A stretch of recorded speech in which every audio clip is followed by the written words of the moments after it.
at the top tonight, it was a busy day at the regularly scheduled city council meeting. Among the items leaders discussed, furthering the process to potentially remove Mayor Paulette Guajardo from office. This after the day began with news that a federal judge had granted a temporary restraining order blocking the city from taking certain actions against her. Our Josh Maxwell was at City Hall following the twists and turns of this developing story, and he joins me now with the latest. Josh? Mike, by a 5-2 margin, the city council voted to have an impeachment hearing, the effective next step in removing the mayor. While some feel the process is necessary, others say it's a distraction from more urgent concerns like our water. It's been, what, 30, 40 years since this last happened?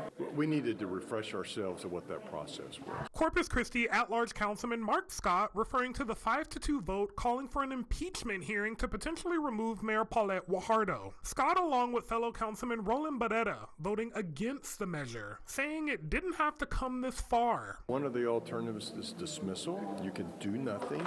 You can refer it to the Ethics Commission. So there were a lot of other choices we could have taken.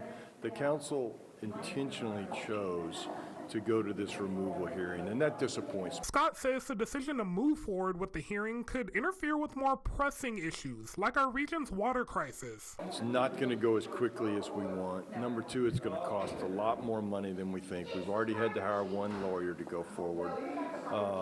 So this is going to consume our energy over the next 5 to 6 weeks. Today's vote was very disappointing. Corpus Christi Mayor Paulette Guajardo says the vote is just the latest move in an ongoing legal battle. They have spent over $500,000 on continuing to try to get a different answer. So my legal team is working on looking into whether the TRO was violated. Now, that impeachment hearing is currently set for May 19th.